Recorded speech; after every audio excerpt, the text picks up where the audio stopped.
حضرت سلمان فارسی رضی اللہ تعالیٰ عنہ ارشاد فرماتے ہیں کہ شعبان المعظم کا آخری دن تھا، اگلے دن رمضان شروع ہونے والا تھا کہ رسول پاک علیہ السلام نے ہمیں رمضان کی فضیلت پر خطبہ ارشاد فرمایا۔ آپ اس بات کو غور سے سمجھیے کہ ایسا مہمان جس کے آنے سے پہلے اس کی فضیلت بیان کی جا رہی ہے، اور فضیلت کون بیان کر رہا ہے؟ امام الانبیاء صلی اللہ تعالیٰ علیہ وسلم۔ یہ صرف ہمارے دلوں کے اندر، امت کے دلوں کے اندر اس ماہ مقدس کی فضیلت کو اور اس کی عظمت کو بٹھانے کے لیے کہ پوری طرح تم اپنے ذہن میں اور اپنے دل میں ایک بات بٹھاؤ کہ ایک عظمتوں والا مہینہ تم پر سایہ فگن ہونے والا، عظمتوں والا۔ حضور نے ایک دن قبل اس کی فضیلت بیان۔ ہمارے ہاں یہ ہوتا ہے کہ ہم کسی چیز کی اہمیت کو لیتے ہیں لیکن سمجھتے ہیں کہ یہ کوئی روٹین ورک ہے، یعنی نارملی ہر سال رمضان شریف آتا ہے، اپنے وقت کے حساب سے چاند بدلتا ہے اور اپنے وقت پر رمضان شریف آ جاتا ہے۔ ہم سمجھتے ہیں کہ یہ مطلب روٹین کا ایک معاملہ ہے، ایک روٹین کی چیز ہے۔ لیکن اگر آپ اس کو اس نظر سے دیکھیں گے نا کہ اس مہینے کے آنے سے پہلے، نہیں ابھی ایک دن بعد آنا ہے رمضان کو، اور آنے سے پہلے حضرت سلمان فارسی فرماتے ہیں کہ نبی پاک نے ہمیں باقاعدہ بلا کے خطبہ دے کے رمضان کی عظمت ہمارے دلوں میں بٹھا، یعنی فکری طور پر اور ذہنی طور پر امت کو تیار کیا۔ فرمایا تم پر ایک ایسا مہینہ سایہ فگن ہونے والا ہے جو مبارک ہے تمہارے لیے، باعث برکت ہے تمہارے لیے۔ تم اپنے آپ کو ذہنی طور پر تیار کرو کہ ایک ماہ نور تمہارے قریب آ رہا ہے۔ جو رمضان، اسلامی عبادات جتنی بھی ہیں نا، وہ مخصوص پوجا پاٹ نہیں۔ اسلامی عبادات میں سے کوئی عبادت بھی ایسی نہیں جس کا مقصد ہی ہو کہ آپ نے اتنے وقت سے لے کر اتنے وقت تک فلاں عمل کرنا ہے۔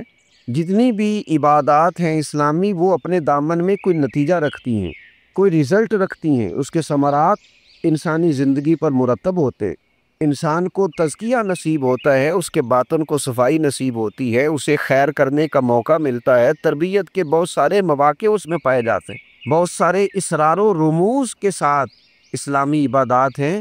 یہ جو رمضان المبارک ہے نا، یہ جو روزہ ہے، یہ روزہ اپنے دامن کے اندر تربیت رکھتا ہے، تربیت۔ یا ایھا الذین آمنوا کتب علیکم الصیام کما کتب علی الذین من قبلکم لعلکم تتقون۔ اے ایمان والو، تم پر روزے فرض کیے گئے جیسا کہ تم سے پہلے لوگوں پر بھی فرض کیے گئے تھے تاکہ تم تقوی اختیار کرو۔ روزہ تمہیں پرہیزگار بنائے گا، تمہارے اندر سے جو نفسانی چیزیں ہوں گی انہیں نکالے گا، اور اللہ تبارک و تعالیٰ کی طرف تمہارے دل کا رجحان ہوگا، تمہاری روح کا رجحان ہوگا، تمہیں تزکیہ دے گا۔ اور روزہ انسان کی تربیت کرتا ہے، انسان کو روزہ ذہنی طور پر تیار کرتا ہے کہ اللہ کے حکم کے مطابق کھانا ہے، اللہ کے حکم کے مطابق پینا ہے۔ سب سے بڑا مسئلہ اس دور کا رزق کے حلال کا حصول ہے اور حرام سے اجتناب ہے۔ تو روزہ ہمیں یہ سبق پڑھاتا ہے کہ ہم وہی کھائیں گے اور اسی وقت کھائیں گے جو کھانے کا ہمیں ہمارے رب نے حکم ارشاد فرمایا ہے، اور جس سے اللہ رسول منع کر دیں گے جتنی مرضی چمک دمک اپنے دامن میں رکھیں، جتنی مرضی، لیکن ہم وہی لیں گے جو ہمارے لیے جائز ہے۔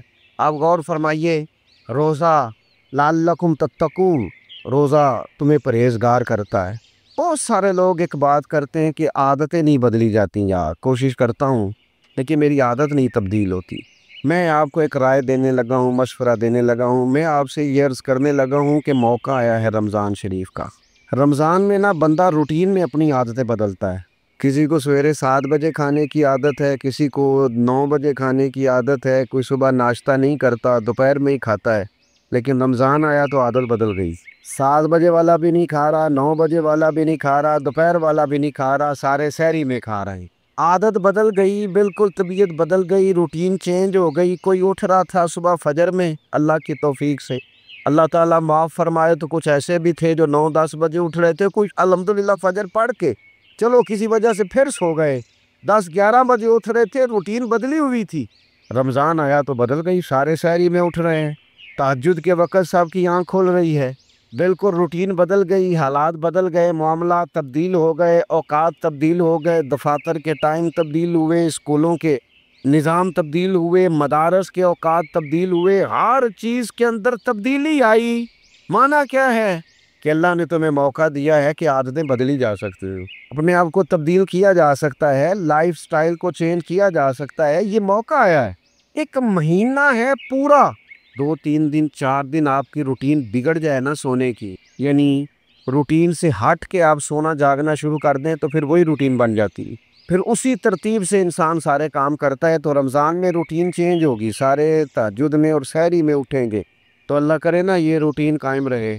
رمضان میں تو اٹھتے تھے سحری کرنے کے لیے، تو اللہ کرے روٹین بن جائے اور سارا سال اٹھیں تہجد کی نماز ادا کرنے کے لیے، اللہ کرے روٹین بن جائے، چیزیں تبدیل ہو جائیں۔ وہ لوگ جن کو ڈاکٹر کہہ رہے تھے کہ دوائی بھی کھانی ہے اور پرہیز بھی کرنا ہے، تو وہ کہہ رہے تھے جی دوائی کھانا تو آسان ہے، پرہیز کرنا مشکل ہے، تو بدلنے لگی ہے نا روٹین، آ گیا نا رمضان، پرہیز کا ٹائم شروع ہو گیا، لہذا بہترین فائدہ یہ ہوگا کہ رمضان میں پرہیز ہوگی، ڈائٹ پلان بالکل بنایا جا سکتا ہے، اس میں چیزوں کو بالکل مرتب کیا جا سکتا ہے۔ تو رمضان شریف کے آنے سے پہلے ذہنی طور پر اپنی عادات کی تبدیلی کا پروگرام بنائیں، عادتیں بدل جایا کرتی ہیں۔ رسول کریم دنیا میں آئے وَيُزَكِّيكُمْ، حضور تزکیہ کرنے تو آئے ہیں، عادتیں بدلنے تو تشریف لائے ہیں۔ نبی پاک نے صفائی ستھرائی کر دی، ساری ناپاک چیزوں کو نکال دیا۔ تو روٹین دیکھیں کہ رمضان میں تقوی کے غصول کے لیے اپنی عادات کو تبدیل کرنا ہے، اور اس کے لیے ذہنی طور پر اپنے آپ کو تیار کریں۔ وہ جو کہتے ہیں بچے سویرے نہیں اٹھتے، وہ روٹین بنا لیں، یہ موقع آیا ہے، ابھی سے ارادہ کر لیں کہ جناب ہم نے اس ترتیب سے اپنے گھر کو، ماحول کو، بچوں کو اس ترتیب سے ہم نے مرتب کرنا ہے چیزوں، یہ آپ ارادہ کریں، اللہ تعالیٰ مدد فرمائے گا۔ رمضان المبارک کی جو خاص فضیلت ہے، اس خاص فضیلت کو رمضان آنے سے پہلے ذہن میں بٹھا لیں، اور رمضان المبارک پورے کا پورا اس ذوق سے گزارے کہ ذہن میں بات موجود ہو، ذہن میں، کہ دراصل رمضان کیا ہے۔ اللہ کے پیارے رسول صلی اللہ تعالی علیہ وسلم نے فرمایا، اے لوگو تم پر ایک عظیم المرتبت مہینہ سایہ فکن ہو رہا ہے۔ حضور فرماتے ہیں شہر مبارک، فرمایا یہ بڑا برکت والا مہینہ ہے، یہ برکتیں لے کے آیا ہے، یہ رحمتیں لے کے آیا ہے، یہ اپنے ساتھ عنایات لے کے آیا۔ اور نبی اکرم صلی اللہ تعالی علیہ وآلہ وسلم نے فرمایا جو بندہ بھی قرب الہی کی نیت سے رمضان میں نیکی کا طلبگار ہوگا، فرمایا وہ اگر نفل نیکی کرے گا نا تو اللہ تعالیٰ اسے فرض کے برابر ثواب عطا فرمائے۔ اور حضور علیہ السلام فرماتے ہیں جو اس مہینے میں ایک فرض ادا کرے گا اللہ 70 فرضوں کے برابر اجر عطا کرے گا۔ اپنے ذہن میں ایک بات بٹھائی جائے، ذہن میں یہ بات بٹھائی جائے کہ یہ نا برکت والا مہینہ ہے، اس میں میرا ثواب بڑا ضربوں کے ساتھ آگے بڑھے گا، ایک ذہن بنایا جائے اور پھر ثواب اکٹھا کرنا شروع کر دیا جائے، پھر وہ ترتیب بنا لی جائے، کاروباری نہیں، روحانی ترتیب، کاروباری نہیں، نئے سے نئے سٹال نہ تیار کیے جائیں، مہنگائی کیسے کرنی ہے اور کس طرح کر کے کن چیزوں کی آج کل مانگ ہوگی، کس ترتیب سے سودا پہلے ہی خریدنا ہے، مہنگا کیسے کرنا ہے، اللہ معاف کرے مصنوعی قلت کیسے پیدا کرنی ہے، کمائی کیسے کرنی ہے۔ رمضان کے اندر جناب لوگ ساری ترتیب لگا کے، ساری، میرے ایک دوست ہیں میڈیکل کے شعبے سے وابستہ ہیں، تو مجھے کہنے لگے کہ ڈاکٹر بھی اپنی روٹین بدلتے ہیں اور معدے والی ساری دوائیاں بھی اکٹھی کر لیتے ہیں کیونکہ رمضان آنے والا ہے، یہ زیادہ لوگ استعمال کریں، تو وہ ماحول نہ پیدا کریں کہ ہر چیز دنیا داری ہو جائے، ہر چیز دنیا داری نہیں، ہر چیز کو ایک نیا روپ دے دیا جائے اور نیا سے نیا مال کمانے کا سلیقہ بنایا جائے۔ میں اکثر کہا کرتا ہوں کہ رمضان تو اس لیے تھا نا کہ اس میں کم کھانا ہے، تھوڑا کھانا ہے، لیکن اگر بندہ کہے کہ میں نے صبح کا چونکہ کھایا نہیں، لہذا شام کو اتنا کھانا ہے کہ ہفتے سے پہلے ڈاکٹر کے پاس بھی جانا ہے، میں نے وہ سارا پوری کرنی ہے روٹین، تو پھر وہ مقصد کو نہیں نہ سمجھا، پھر اس نے اس خوبصورتی کو نہیں پایا جو خوبصورتی اس کو دین دینا چاہتا تھا۔ ایک تو رمضان کی فضیلت کو سمجھنا ہے، اور پھر جب ہم روزہ دار ہیں، ہم نے روزہ رکھا ہوا ہے، تو نبی پاک علیہ السلام نے خود اس مفہوم کو کھول کے بیان کیا، فرمایا جس بندے نے جھوٹ نہیں چھوڑا، گناہ نہیں چھوڑا، گویا غیبت نہیں چھوڑی، بدی نہیں چھوڑی، تو اللہ کے محبوب علیہ السلام فرماتے ہیں پھر اللہ تعالیٰ کو اس کے بھوکا پیاسا رہنے کی تو کوئی ضرورت نہیں، کیونکہ لعلکم تتقون، تقوی اختیار کرنا تو روزے کا مقصد تھا۔ اور اگر اس نے وہ بات کو سمجھا ہی نہیں، استاد کے لیے صرف استاد ہو جانا ہی ضروری نہیں، اس کو پھر اپنے منصب کا لحاظ کرنا بھی ضروری ہے کہ میں استاد ہوں، والد کا صرف والد ہو جانا ہی کمال نہیں، اس کو پھر اس منصب کے تقاضوں کو بھی سمجھنا چاہیے کہ اب میں ایک باپ ہوں، اب میں روٹین میں وہ آزاد نہیں ہوں کہ جہاں میرا جی چاہے گا جاؤں گا، جہاں میری طبیعت چاہے گی میں کھاؤں گا، جہاں میرا دل کرے گا میں وہ کام کروں گا۔ اب آپ سرپرست ہیں، سربراہ ہیں۔ انسان دیکھیں نا، ایک شخص ہے وہ عالم ہے، اب علم پڑھ لینا صرف کمال نہیں، وہ اپنے منصب کو بھی تو سمجھے نا، اس منصب کے وقار کو، اس کے لحاظ کو بھی تو سمجھے نا۔ ایک آدمی اگر عمر رسیدہ ہے، بڑا ہے، بزرگ ہے، اور وہ چاہتا ہے کہ میری بزرگی کی وجہ سے میرا اکرام کیا جائے، تو اسے اپنے منصب کا بھی لحاظ کرنا پڑے گا۔ اس کو حضرت سعدی فرمایا کرتے تھے، میں نے 18 سال کے بزرگ دیکھے اور میں نے 75 سال کے بچے دیکھے۔ حضور کیا مطلب؟ فرمانے لگے عمر ہو گئی لیکن اپنے منصب کا خیال نہ کیا، عادات بچوں والی رہی۔ اور فرماتے میں نے ایسے لوگ دیکھے جن کو شروع وقت میں ہی اللہ والوں کی صحبت نصیب آئی، تو وہ جو بزرگی ہے وہ پھر عمر کی وجہ سے نہیں ملی، وہ اللہ نے علم اور عمل کی وجہ سے عطا فرمائی۔ تو اپنے منصب کا لحاظ کرنا کہ میرا یہ منصب ہے۔ اسی طرح جب ہم نے روزہ رکھا ہوا ہوگا نا، تو پھر ہم نے اس منصب کا بھی لحاظ کرنا کہ میں روزے دار ہوں۔ پھر خالی بھوکے پیاسا نہیں رہنا۔ رسول پاک صلی اللہ تعالی علیہ وآلہ وسلم نے پتہ روزے دار کی فضیلت کیا بیان فرمائی؟ اللہ کے محبوب صلی اللہ تعالی علیہ وسلم فرماتے ہیں کہ رب فرماتا ہے ابن آدم کا ہر عمل اس کے لیے ہے، روزہ میرے لیے۔ اور فرمایا میں خود جزا دوں گا روزے کی، میں خود جزا دوں گا روزے کی۔ اور حضور فرماتے ہیں روزہ ڈھال ہے، جو شخص روزہ دار ہو وہ بےہودگی سے، فحش گوئی سے اجتناب کرے۔ اور اللہ کے محبوب صلی اللہ تعالی علیہ وسلم فرماتے ہیں اگر کوئی شخص اسے گالی دے، اگر کوئی شخص اس سے جھگڑا کرنا چاہے، تو پتہ کیا جواب دے؟ اسے کہے بھئی میں روزے دار ہوں، میرے منصب کا تقاضا نہیں کہ میں تیرے ساتھ الجھوں۔ اور رسول پاک صلی اللہ علیہ وسلم فرمانے لگے اوہو اتنی بڑی بات۔ حضور فرمانے لگے، یہ صحیح مسلم کے لفظ ہیں، کریم محبوب فرمانے لگے مجھے اس رب کی عزت کی قسم جس کے قبضے میں محمد عربی صلی اللہ علیہ وسلم کی جان ہے۔ حضور فرماتے ہیں روزہ دار کے منہ کی خوشبو اللہ تعالیٰ کے نزدیک قیامت کے دن مشک کی خوشبو سے بھی زیادہ بکت والی ہوگی۔ اس کے منہ سے جو خوشبو آتی ہے قیامت میں مشک پیچھے رہ جائے گا، اور رب کی بارگاہ میں صرف روزہ دار کے منہ سے اگر تیرے منہ کی خوشبو رب کو اتنی پسند ہے تو تجھے بھی تو اپنے منصب کا خیال ہونا کہ میں نے روزہ رکھا ہوا ہے، میں روزہ دار ہوں۔ اور میرے نبی پاک علیہ السلام کے یہ دو لفظ ہیں نا، وہ صوفیاء ہیں نا، اللہ کے نیک بندے جو ساری زندگی تڑپتے رہے کہ کبھی ہے حقیقت منتظر نظرانہ لباس مجاز میں، کبھی مالک ایک دفعہ کبھی تیرا جلوہ ملے، کبھی ہے حقیقت منتظر نظرانہ لباس مجاز میں، لاکھوں سجدے تڑپ رہے ہیں میری جبین نیاز میں۔ اور جو ساری زندگی کہتے رہے کہ ہم تو عمر دراز مانگ کے لائے تھے 4 دن، 2 آرزو میں کٹ گئے، 2 انتظار میں، کہ دیکھو انہیں انعام ملنے لگا۔ جو اس کی راہ کے سوالی تھے، جو اس کے رستے کے مسافر تھے، جو اسے پانا چاہتے تھے، جو اس کی دید کرنا چاہتے تھے، جو اسے ملنا چاہتے، میرے رسول پاک علیہ السلام نے فرمایا روزہ دار کو 2 خوشیاں ملیں گی۔ ایک خوشی اس وقت ملتی ہے جب وہ افطار کرتا ہے، اور فرمایا ایک خوشی اس وقت ملے گی جب وہ اپنے رب سے ملاقات کرے گا، جب وہ اس سے ملے گا تو اس وقت روزہ دار کو خوشی ہوگی۔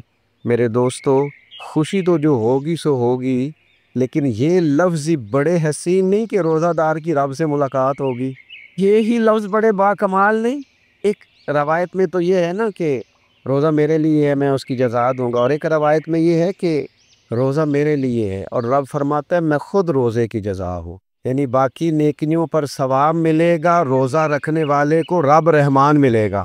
نبی اکرم صلی اللہ تعالی علیہ وسلم کے امت کے صوفیاء نے نا کچھ چیزوں کو بڑا کھولا ہے۔ عارف رومی کہتے ہیں کہ ایک دن نا محمود غزنوی نے خزانوں کے دروازے کھول دیے اور فرمایا بھئی میں نے آج ہر چیز کھول دی ہے، جو جس چیز پہ ہاتھ رکھے گا وہ اسی کی ہو جائے گی۔ لوگ دوڑے، کوئی سونے کی طرف، کوئی چاندی کی طرف، کوئی جائیدادوں کی طرف، کوئی خزانے کی کنجیوں کی طرف، کوئی بڑے بہترین گھوڑے اور اونٹوں کی طرف، لوگ دوڑ گئے، جو جس پہ ہاتھ رکھے گا اسی کا۔ سب بھاگ گئے، ایاز بیٹھا ہے، نہ وہ حسن میں رہی شوخیاں، نہ وہ عشق میں رہی گرمیاں، نہ وہ غزنوی میں تڑپ رہی، نہ وہ خم ہے زلف ایاز میں۔ وہ لذتیں کہاں؟ ایاز چپ کر کے بیٹھا ہے۔ پھر محمود نے ایاز کی طرف مخاطب کر کے کہا ایاز اٹھنا نہیں، آج لوٹ سیل لگ گئی ہے، جو جس چیز پہ ہاتھ رکھے گا اسی کی۔ ایاز کہنے لگا بات پکی ہے نا؟ تو محمود خوش تھے، موڈ بڑا اچھا تھا، کہا بالکل پکی ہے۔ تو ایاز کہنے لگے چلو ٹھیک ہے۔ ایاز اٹھے، پیچھے سے جا کے نا تو محمود کے کندھے پہ ہاتھ رکھ دیا۔ محمود کے کندھے پہ ہاتھ رکھا۔ محمود کہنے لگے یہ کیا بات کا، آپ سے میں نے پوچھا تھا بات پکی ہے، جو جس پہ ہاتھ رکھے گا اسی کا نا؟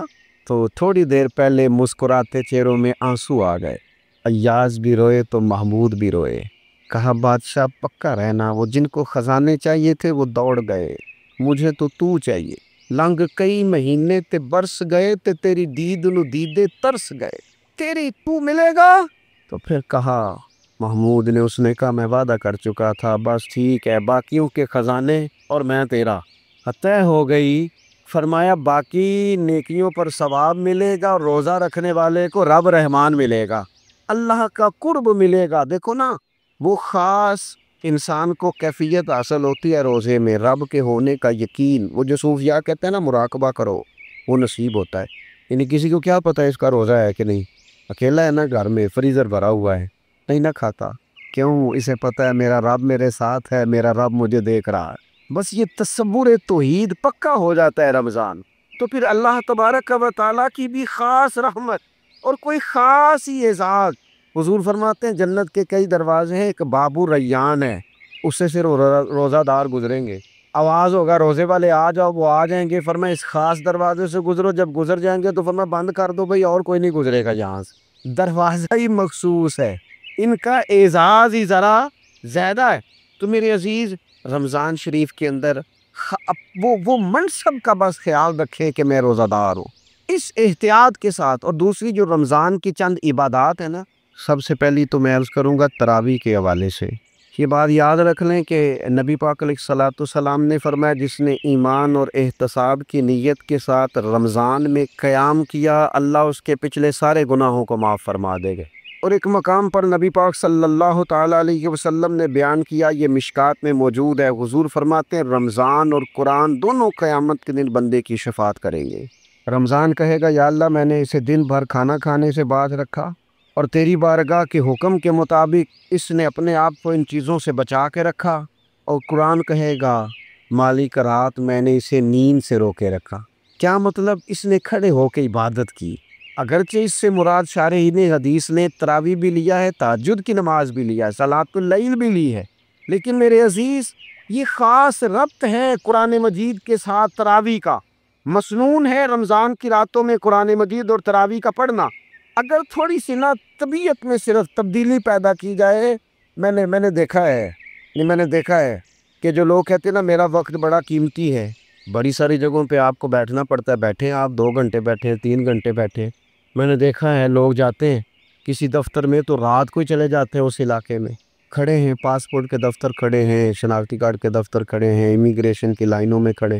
کچھ ذہن تو بنائیں کہ میں نے رات کھڑے رہنا ہے اور اپنے رب کی عبادت کرنا۔ تراویح کو ذرا ذوق سے آپ اگر تھوڑا ارادہ کر لیں گے نا، یعنی کوئی ایسا مشکل کام نہیں۔ میری تو رائے یہ ہے کہ پہلے 3-4 دن ذرا جم کے ذہن بنائیں، اور تھوڑا سا نا روٹین کو بدلنے کی کوشش نہ کریں۔ جس امام صاحب کے پیچھے تراویح شروع کرے، کوشش کریں ساری وہیں پڑھیں۔ روٹین بدلنے سے بھی سستی آتی ہے، ایک دن یہاں گئے، 2 دن وہاں گئے، تو یہ روٹین بدلنے سے بھی بعض اوقات سستی آتی ہے۔ کوشش کریں ایک جگہ پہ قرآن شریف سننا شروع کریں اور پھر پورا قرآن مجید وہیں پہ سنیں۔ اس مہینے کا آنے والے موسم نور کا استقبال کرنا، اس کے شوق میں بے تابیوں کا اظہار کرنا، یہ اللہ جل شانہ کے ساتھ محبت کی علامت ہے۔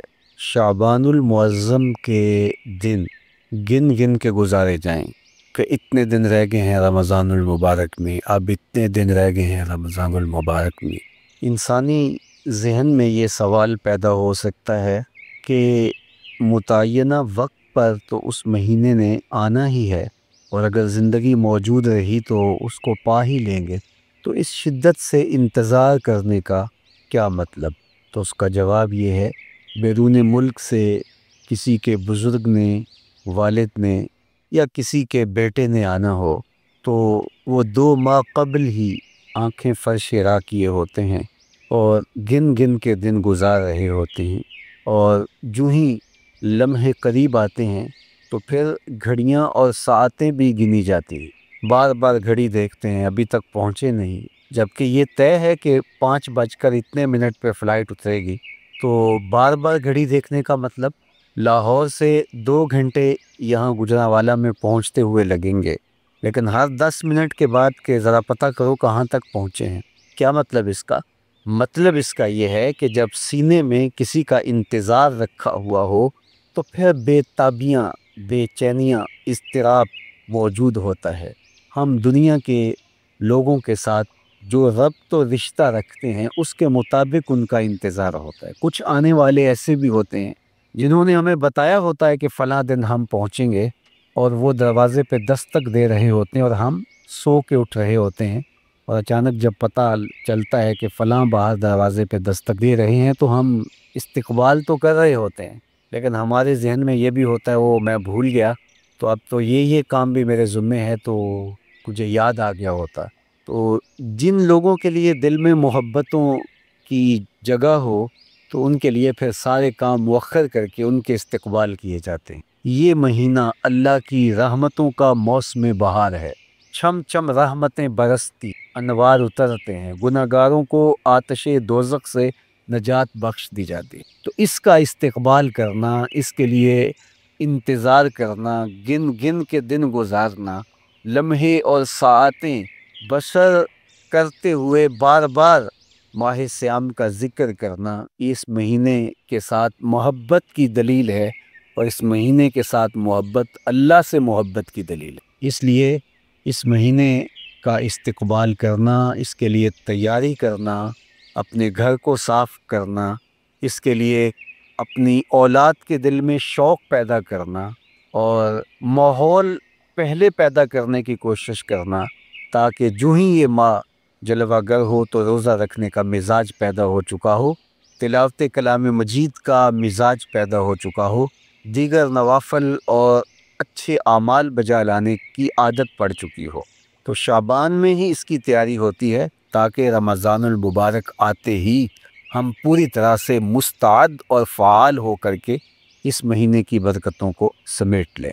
اللہ کے محبوب علیہ السلام نے ارشاد فرمایا کہ جب ماہ سیام آتا ہے فتحت ابواب الجنہ، تو جنت کے 8 دروازے کھول دیے جاتے۔ جنت تو اللہ جل شانہ کی کرم نوازیوں کا ایک ایسا خوبصورت منظر ہے کہ آج تک نہ کسی آنکھ نے اس کو دیکھا، نہ کسی کان نے سنا، اور نہ اس کا کوئی تصور کر سکتا ہے، ایسی خوبصورت بنائی ہے۔ وہاں کی ہوائیں جب چلتی ہیں تو گرد نہیں اڑتا، کستوری اڑتی ہے۔ وہاں دودھ کی، شہد کی، مائے معین، کوثر، سلسبیل کی نہریں بہتی ہیں، موتی زمرد کے محلات بنے ہوئے ہیں۔ وہ خوبصورت محل اور وہ خوبصورت جنت کا ماحول، لیکن اس کے باوجود اس خوبصورت جنت کو، مرصع جنت کو، نظیف ترین بقعۂ رحمت کو 11 ماہ تک رنگ و روغن کیا جاتا ہے رمضان المبارک کے استقبال کے لیے۔